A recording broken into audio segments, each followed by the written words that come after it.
In the last 6 CDs, you've learned all the different tools you need to make great hospice sales calls. This CD is all about the attributes you need to be a superstar hospice sales rep. How to manage your account lists, how to work with your A accounts, building an efficient calendar, and how to manage your territory effectively.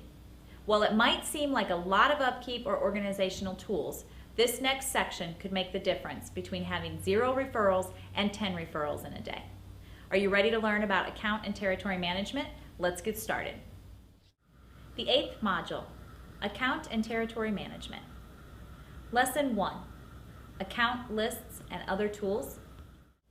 So now you're ready to roll. You've got those tools in your toolbox, and we're out there and we're calling on accounts.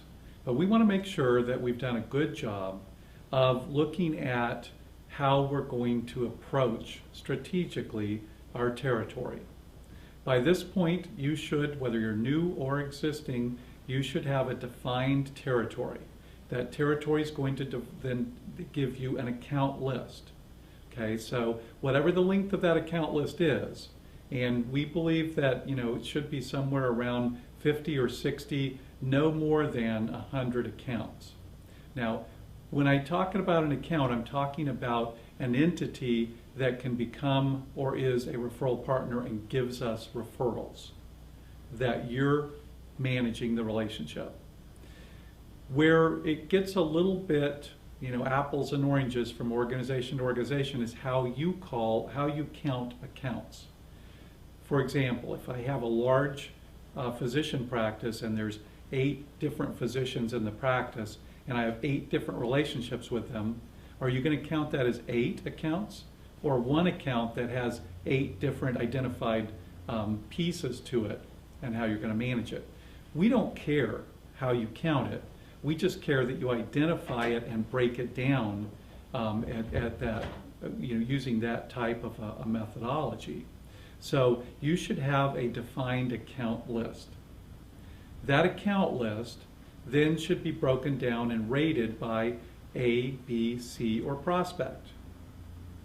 Okay, we want to have those prospects. Remember, we talked about when you're prospecting, you have a finite number of your best prospects. Those should be on your account list because you're going to manage them as if they were accounts.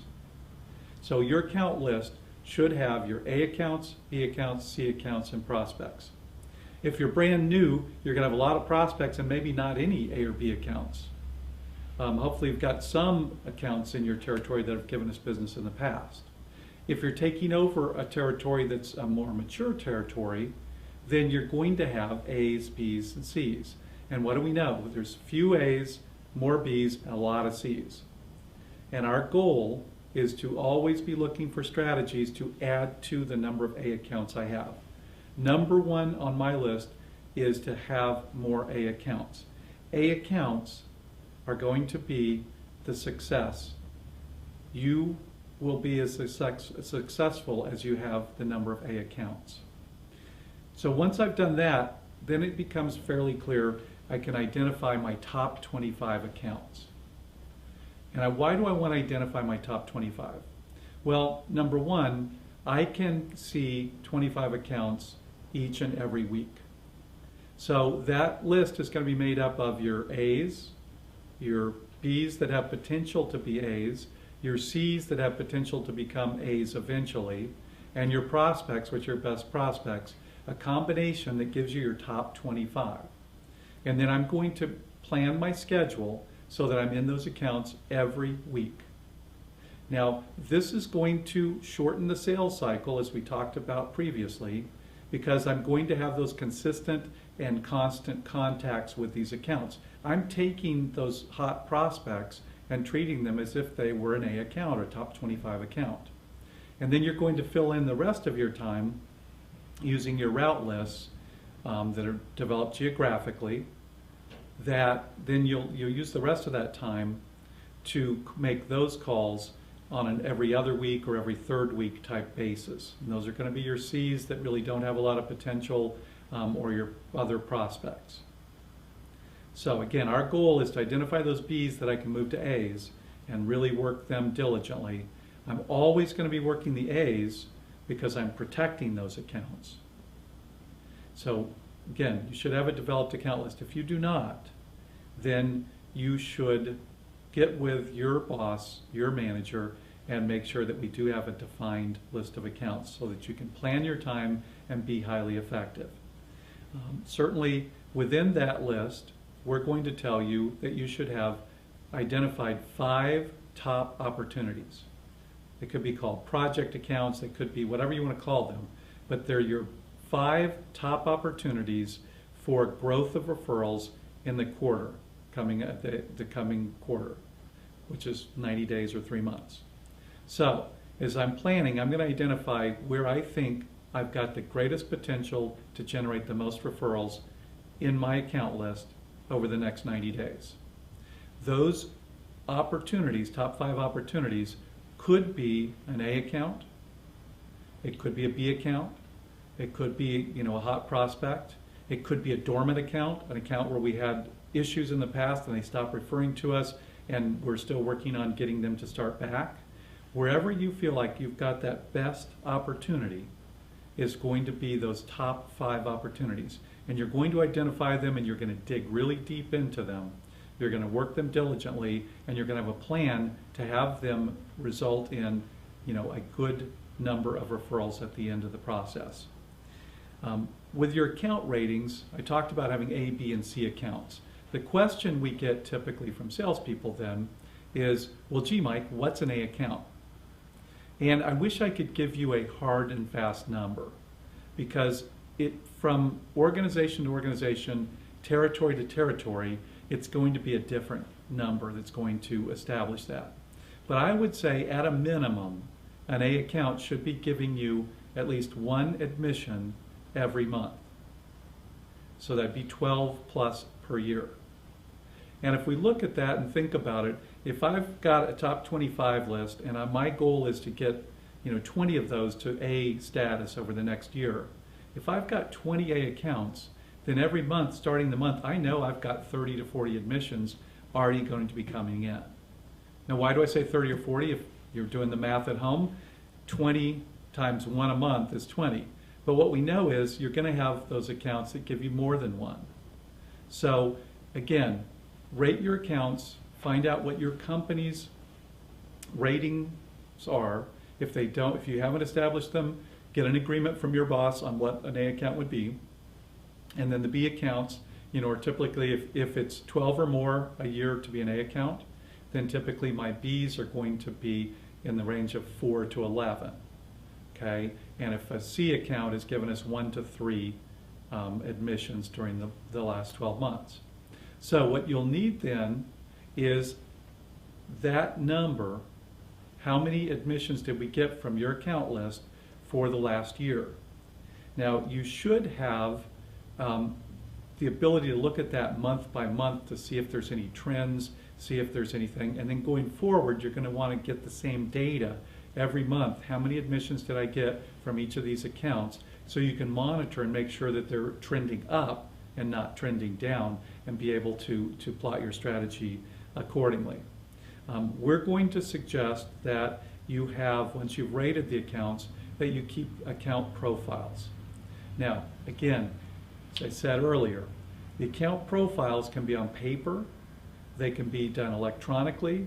It really doesn't matter to us how you do it. I think that many companies are moving towards the electronic use of a CRM system or software that has that kind of capability. So that's probably where you'll end up someday if you're not there today. But the key is the process. And the process is having somewhere where I can keep each of those accounts and have a profile. And that profile is going to give me the demographic data, who are the players, and it's going to go into what's important to each one of them, and then I can plot strategy. And then if you're using paper, on the back side of the paper, it's going to be your call notes.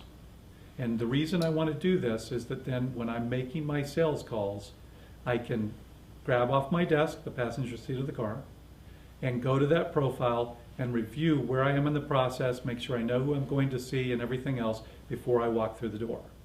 So you want to make sure you've got your account profiles. Again, it doesn't matter the format, it's the process that's important. Each and every month, you should use a monthly, month-end review of what happened during the month, and planning for the next month.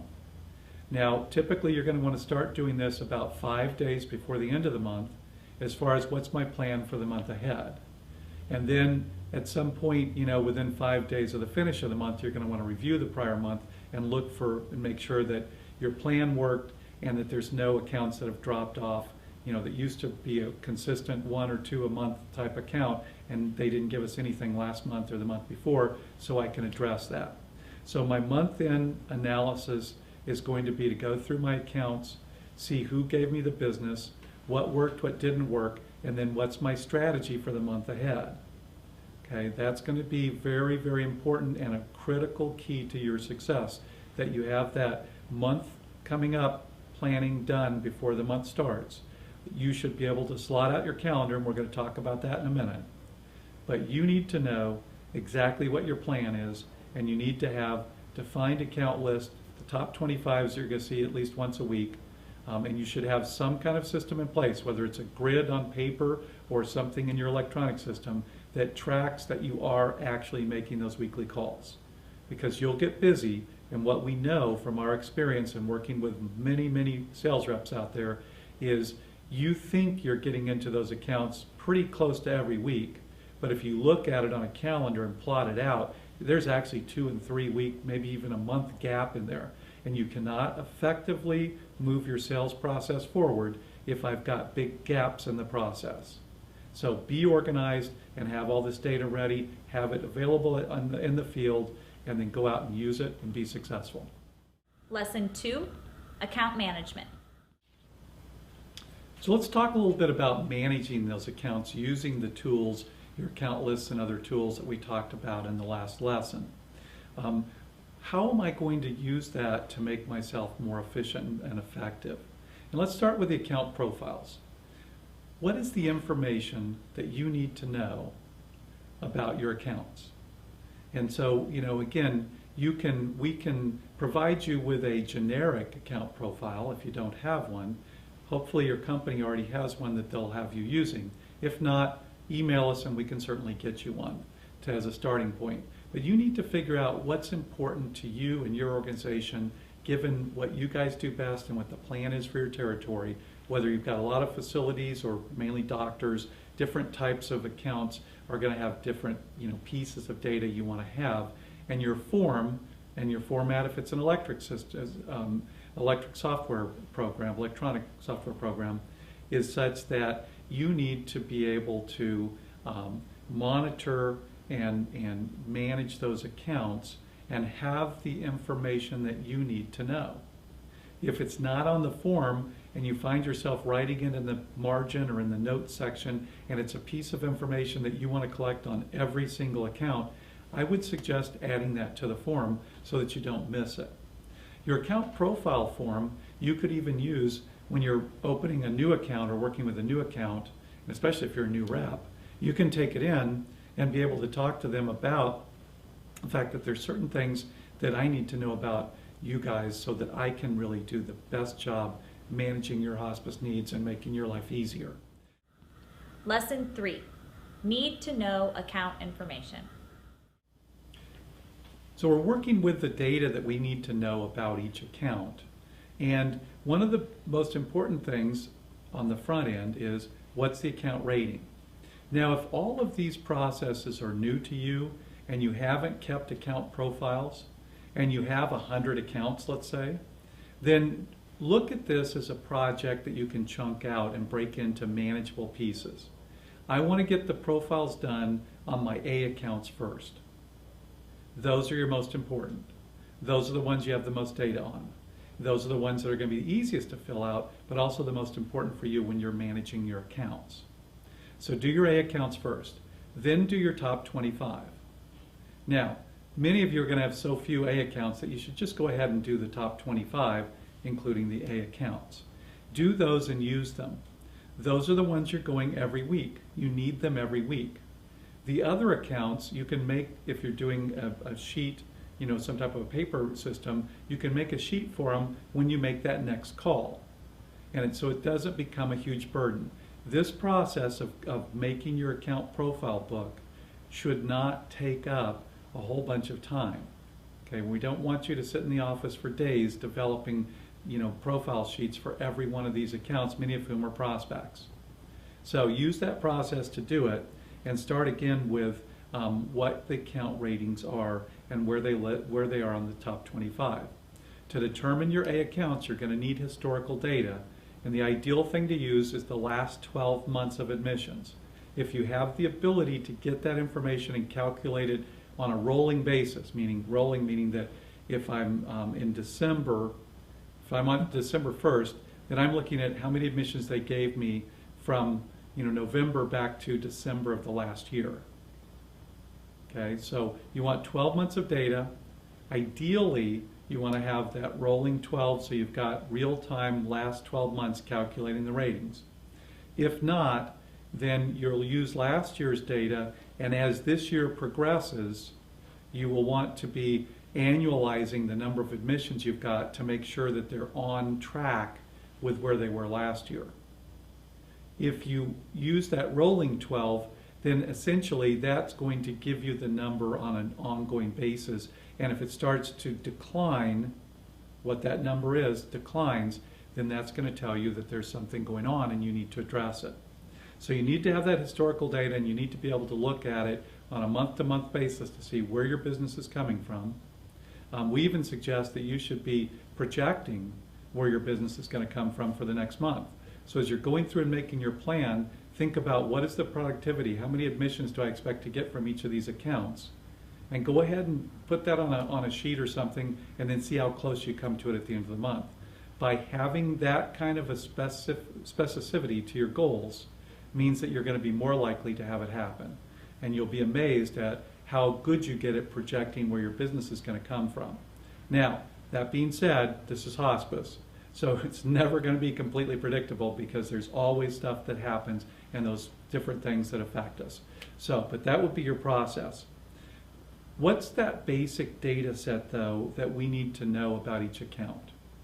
So on my account profiling, I want to know who are, demographics, obviously, where they're located, phone, fax, email, website, that kind of stuff. But within the office, I need to know who are the players. Who are the contacts within the office? Okay, you're going to start with the gatekeeper. Who's the gatekeeper? What's important to them? Where am I in that process? Who calls in the referrals for hospice? Again, if I don't know that, then filling out these profile sheets is the trigger that says, I better go figure it out. Because even if you're already getting referrals from them, if you don't know who it is that's calling them in, remember we said in qualifying, that's our number one question, then you're at risk. And you're not getting, I'll bet, as much business as you could from that account. So you want to know who the referral clerk is, who calls it in. Then who are the physicians, if you're looking at physician practice, who are the PAs, nurse practitioners, etc. And that's information you want to know.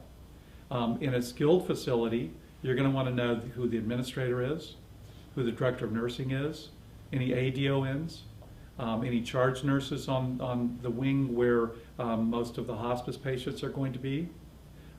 Certainly you want to know social workers, and you want to know who the MDS coordinator is, so that you can again qualify them and work with them to get that key information.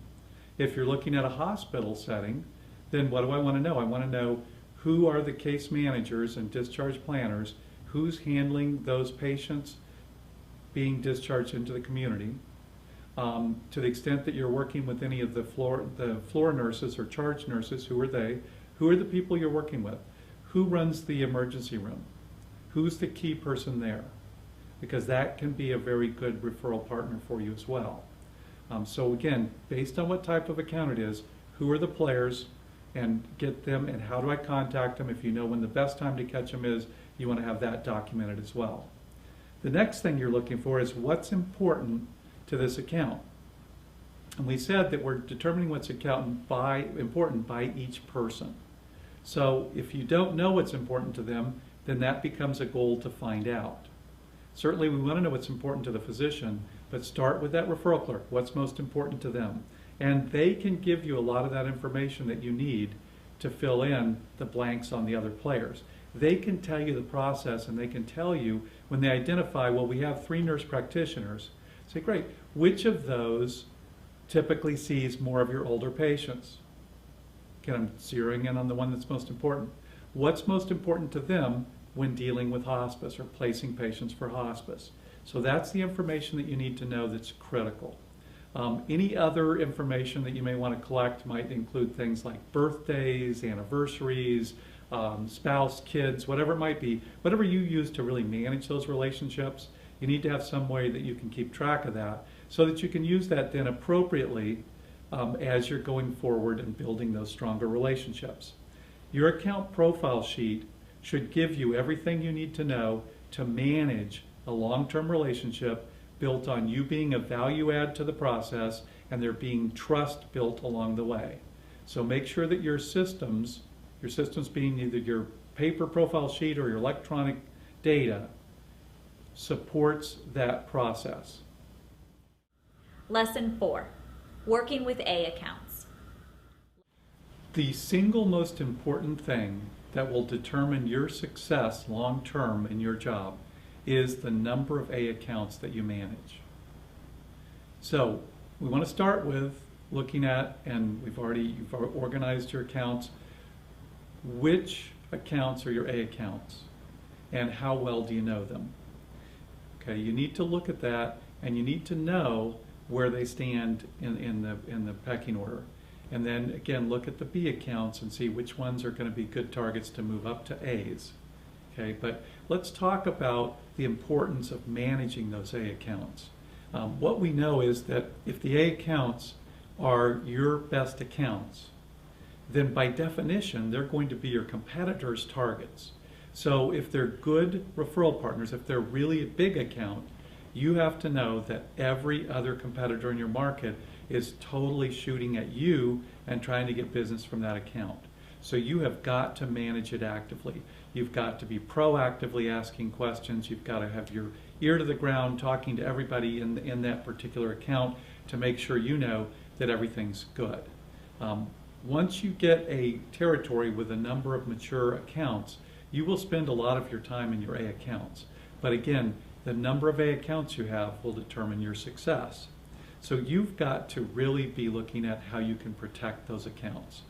Our belief and our experience shows that if you are actively talking to them about their needs, actively reinforcing the fact that we're taking work off their table, that we're making their life easier, then you're going to get credit for what we're doing and you're going to maintain that relationship.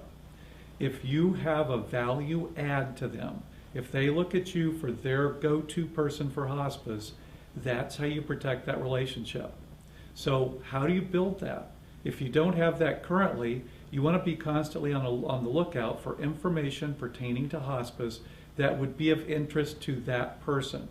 You want to personalize it and say, hey, I saw this article in the NHPCO Newswire, and I thought you'd be interested. We got this article from the Journal of American Medical Association, or whatever it is, right, that you could use. Now, don't bombard them with stuff that's not of interest to them, and if they're not the kind of person who wants to get articles to read, then don't use that approach. That's just one example. But find a way to make sure that they view you as a value add and establish yourself and your hospice as their source of information pertaining to hospice. Now, one caveat I'll throw in here is we tend to, as sales professionals in hospice, go towards trying to teach our best accounts everything about hospice criteria. And I would say that that's not your best bet. Your best bet is that they know what types of patients, because you've worked with them on that would be appropriate candidates for hospice, but not necessarily getting down to whether they meet criteria. Because we've found that if you give them criteria sheets and extensive criteria and ask them to make that evaluation that they absolutely fit and meet hospice criteria, which after all is clear as mud, right? You know, it's if this and this and then that, and then what about the pain scale and their ADLs, and it's not a clear-cut decision. We want them calling us. We'd rather have them call us with patients who are not yet appropriate and get them into our process, get them to understand about hospice so that when they are appropriate, we can get them on service. then have them try and determine what is appropriate. So, fight the urge with your A accounts or any other accounts, but especially your A accounts, in trying to teach them to be the ones who are going to evaluate the patient to see that they meet hospice criteria.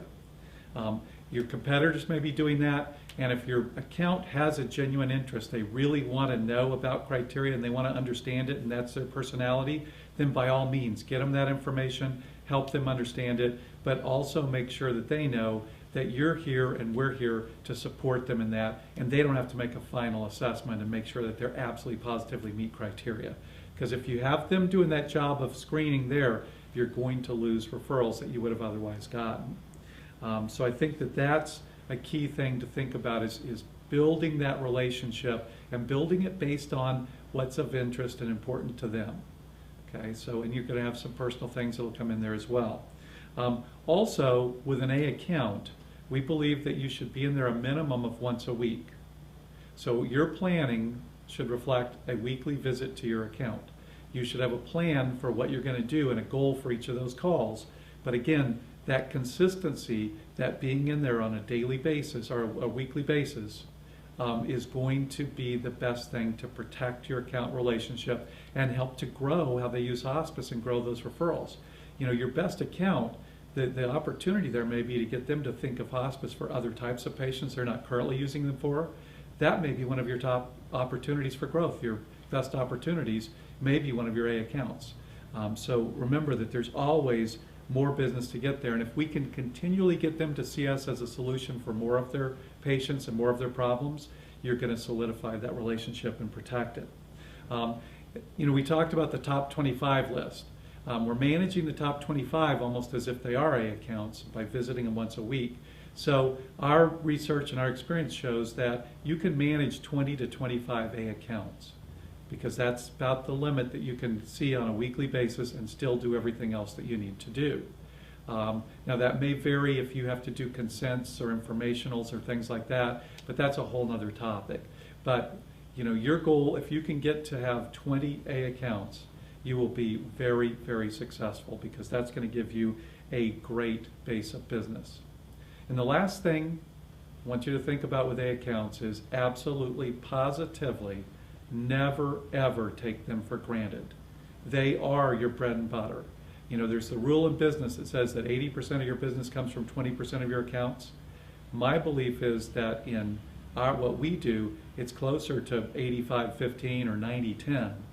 But most of your business is going to come from those A accounts, and they're going to be your most predictable source of business. Absolutely, positively, never take them for granted.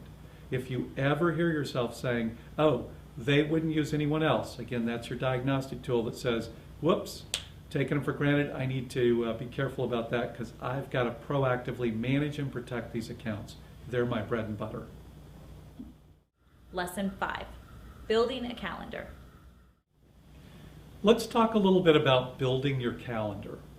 And we like to use the term building because truly you're building the calendar.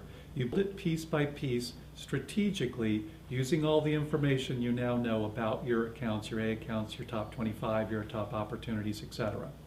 So, what we're going to do when building a calendar is going to look at it, and the first thing you're going to do, and here's one thing you need to think about. We believe you should plan your whole month ahead.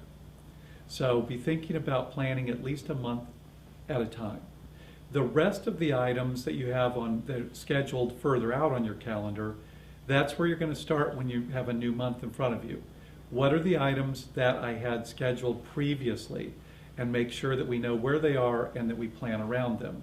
If there's a training session you have to go to, or some type of a holiday or anything else during that month, you're going to have to adapt to that. Okay, so first get all those things slotted in there. The next thing you're going to do is slot your A accounts into your calendar. And when we talk about slotting them, we're talking about either AM or PM and what day of the week. Or it could be more specific than that. If you know when the best time is to visit an account, and it's an A account, you want to try and slot it in at that time. We get the question every now and then, well, gee, Mike, what if I got 2 accounts that the same time is the best time? And, you just got to make a judgment call, but go with which one's more important. or if the other one has a equally as good time. So you've got to work through it, but slot those A accounts in the best time of the week to go see them. Now, clearly, if it's an account you have to see more than once a week, you're going to slot it in multiple times during the week. But find out when that best time is and slot it, because again, these are your A accounts. You want to have the highest probability of having interactions with the key people in that account, and that's going to be the best time to call on them. So that's my first thing I'm slotting in. I'm slotting in all weeks of the month. The next thing that I'm doing is taking my 5 opportunities and slotting them in at the best time to see them. Once I've got that in place, then I'm going to look at my top 25, whatever's remaining there, and start looking at it geographically. You've basically assigned geographic times to AM and PM for each of your days of the week by slotting your A accounts and your top 5 opportunities in there. That's going to dictate how you do your territory. So slot those in and then build a route list that includes those other, you want to slot those other top 25 in on a daily basis, on a weekly basis, wherever they fit best geographically. And then beyond that, you're going to have a route list for each geographic area, whether it's east, west, south, north, or downtown, medical center, whatever your designation is. You're going to have a route list of all the other accounts broken out geographically, so that you then would have those available to you to visit once you've gone to the A account, the top 5 opportunity, and the other top 25 accounts. Once you've done that, then you go to the other accounts on the route list. So what that does is it forces you, A, to plan strategically and try to be calling on people at the best possible time, which is going to maximize your results. And it forces you to use a very rudimentary, easy to use, easy to adjust and adapt form of prioritization. By definition, if I'm going to the A, I'm making sure I get the A account and the top opportunity and then the other top 25s in that order, then I'm going to be doing what's most important first, or I'm going to have a keen focus on that, and I won't have situations where I spend a lot of time on all those other accounts and miss the opportunity to call on one of my key accounts. So we believe that your A accounts and your top 25 should be seen once a week. Your B accounts should probably be seen every other week, and your C accounts every 3rd week. That makes for a call schedule that is manageable. Now, if you have way too many accounts, then you're going to have to adapt that, and the C account piece is going to have to be moved to less frequently. But if you get too infrequent, then you're wasting your time, and you should look at shortening your account list rather than lengthening the time between the time you see them. So remember that if you've got prospects on your list, you're qualifying them to find out if they're worthy of your time, if they're going to be a good referral partner for us, and how am I going to get that first referral. Okay? My goal is that first referral. Now, I may be asking them to give me 10 patients that fit this criteria, or 3 patients or something, but until you get the first referral, the first admission, they're not an account, they're still going to be a prospect. So, again, to review, you're going to build your calendar for the month ahead. You're going to slot in the most important things first. We find that just using AM and PM seems to work best. And then you've got the month ahead. Now, one thing we know about your job, and one reason that we do it this way, is that things happen, right? Something happens and your whole day gets rearranged by a problem, a challenge, a patient issue, a referral issue, whatever it is that makes your job change. So you need to be able to reprioritize your schedule on the fly. By having the A's and the top opportunities separated out, then if my afternoon gets blown away and I was going to see an A account and a top opportunity, those are the 2 calls that I have to reschedule on a different day during the week. The rest of it, by definition, is less important and can be rolled to the next week. Now, if you find that you're rolling too much stuff, then you need to look at your time management and also look at how you're responding. Many times we see reps who feel like that every call from a referral partner constitutes an emergent situation, and they've got to urgently get there. And so that's going to be something we're going to address in time management and talking about how to determine what is really important. But by building your calendar in the fashion I've just described, you will have a form of clear strategy and prioritization that will deliver for you the results month after month after month. Lesson 6, Successful Territory Management. Now you've got all the tools in your toolbox that you need to manage your accounts. Okay, we're talking about account and territory management. Remember that a territory is simply the accounts that you manage. So it's your account list. And you should know where your accounts are located geographically. If your account list in your territory has you running all over the place in a very inefficient manner, then that's something that you've got to stop. By building your calendar as we recommend and as we're going to ask you to do, you're going to be using geography as a determinant of where you're going once you get into your B's, C's, and prospects. So think about looking at a map and where you're going and how you're doing it, and making sure that you're being very strategic about it and really making the best use of your time. Windshield time in the car is important time because it has to happen. But you want to minimize it, and you want to maximize the number of times you get face-to-face with one of your accounts during prime selling hours or prime time, the best time to be there. So you cannot afford to run all over helter-skelter. And again, we said we'll keep harping on the fact that the number one cause of burnout for people doing your job is not being well organized and not having a strategic plan, not having an account list, and not having their calendar in place. So now that you've got all those in place, you want to start looking at how well do I know my accounts, and getting that information that's going to enable you to build better calendars each month as you go forward. Part of being organized is knowing what you're going to do and when you're going to do it, and how you're going to use your calendar to dictate that. We suggest that you have your week calendar well planned and well positioned as you go into the week. We recommend that you meet with your manager and go over that and talk about that. But you need to know your accounts.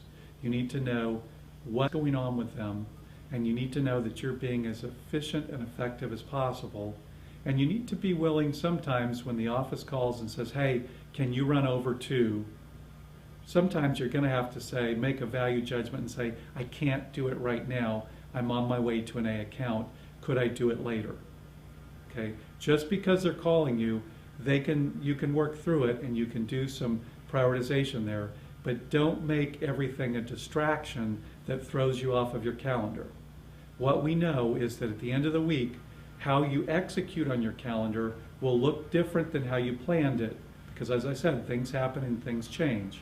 But at the end of the week, you should be able to look and see that you hit all of those A accounts, all those top opportunities, and ideally every one of your top 25. You just may have had to move them around.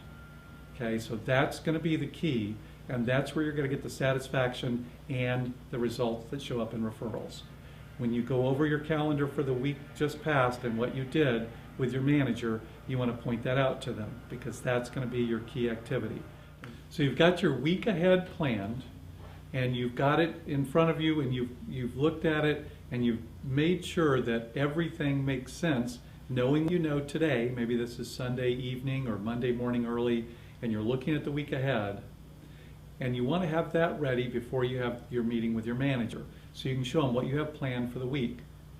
Now, it came right out of that monthly plan, but have that plan. Also know exactly what you did the last week versus your plan, so you can discuss that with your manager, and also know yourself if there was anything from last week that had to be rolled over that was clearly important and had to be done, that it's included in this week's plan. So now you've got your calendar, you're highly organized, you know your accounts, you know the account information, you know what your goals are, you know if there's anything that you want to talk particularly or service or benefit you want to stress, you're ready to roll. Let's talk about what you've just learned. Account and territory management are critical to your success. You should have account lists and prospect lists. Your prospect list should not be a list of every account in your market. Use your qualifying skills to narrow your prospect list. Rank your account list according to historical admission data and organize yourself in the field. Develop a route list that makes sense. Don't bounce back and forth all over your territory every day. Divide your territory into segments and focus on one segment per day. Make sure you're calling on your accounts and prospects consistently. You have to be consistent in your calls to build relationships. Plan your calendar to be sure you have scheduled visits in appropriate frequencies to all of your current accounts and prospects. Okay, so you know how to manage your territories and your accounts. But what about the highest priorities of all? Everyone has trouble managing their time. There always seems to be too many things to do and never enough time to do them, right? This next section will teach you all the ins and outs of how to manage your time wisely as a hospice sales professional, and it will make your life just a little bit easier. Are you ready to learn about time allocation? Then let's go to the next disc.